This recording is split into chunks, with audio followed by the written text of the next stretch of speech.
दोस्तों नमस्कार। फिल्मी सितारों की रंगीन महफिल यानी फिल्मी बातों में आज पेश है बॉलीवुड के 3 अभिनेता जो थे अभिनय के बादशाह। जी हाँ दोस्तों, आज इसी बात पर चर्चा की जाएगी। मैं हूँ राजेश्वर मधुकर। सबसे पहले बात अभिनेता सुजीत कुमार की। दोस्तों ये हैं भोजपुरी इंडस्ट्री के बादशाह सुजीत कुमार, जिन्होंने भोजपुरी फिल्मों के दम पर हिंदी फिल्मों में अपनी एंट्री स्थापित की। अपने फिल्मी करियर में इन्होंने 150 से अधिक हिंदी फिल्मों में काम किया और तमाम सुपर स्टार्स के साथ स्क्रीन स्पेस शेयर की। दूर गगन के छांव इनकी पहली फिल्म थी। लंदन में पढ़े लिखे सुजीत कुमार फिल्मों में आने के पहले वकालत करते थे। अधिकतर हिंदी फिल्मों में सुजीत कुमार ने खलनायक की भूमिका का निर्वाह किया। सुजीत कुमार के बारे में कहा जाता है कि सुजीत कुमार एकमात्र ऐसे खलनायक थे जो हीरो पर भारी पड़ते थे। दोस्तों 5 फरवरी सन 2010 को सुजीत कुमार ने 75 वर्ष की उम्र में इस दुनिया को अलविदा कह दिया। दोस्तों अब बात सुपरस्टार राजेश खन्ना की। हिंदी फिल्मों का वो सितारा जिसकी फिल्मों का लोग इंतज़ार किया करते थे, जिसकी एक झलक पाने के लिए लोग जान गंवाने के लिए भी तैयार रहते थे। आज बात करेंगे कि भारी भरकम फीस लेने वाले राजेश खन्ना एक लो बजट की फिल्म के लिए अपनी फीस क्यों घटा दी थी।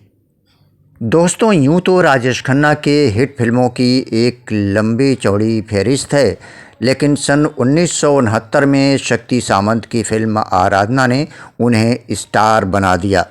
दोस्तों बुलंदी पर होने के बावजूद भी राजेश खन्ना ने एक लो बजट की फिल्म आनंद के लिए अपनी फीस घटा दी थी, क्योंकि जब राजेश खन्ना ने इस फिल्म की स्क्रिप्ट देखी तो वो इस फिल्म में काम करने का पूरा मन बना लिए थे।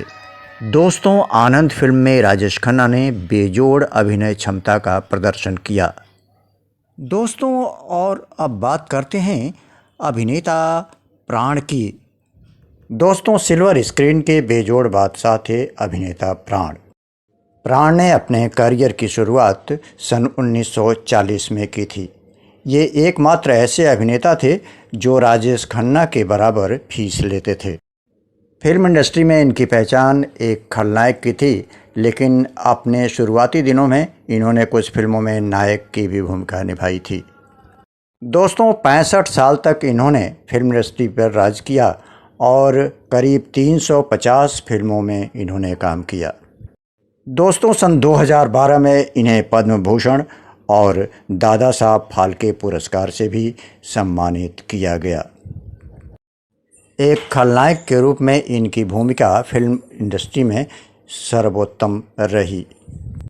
दोस्तों मनोज कुमार की फिल्म उपकार में इन्होंने काम करके अपने खलनायक की छवि को पूरी तरह से बदल दिया। दोस्तों तो ये थी बात फिल्म इंडस्ट्री के 3 जाने माने मशहूर और प्रतिभा संपन्न अभिनेताओं की।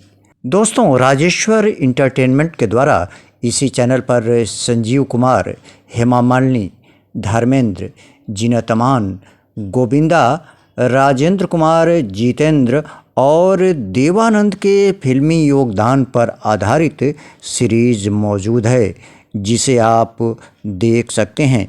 तो अब आज्ञा दीजिए अपने दोस्त राजेश्वर मधुकर को। हम आएंगे फिर नए एपिसोड के साथ फिल्मी दुनिया की बातों को लेकर।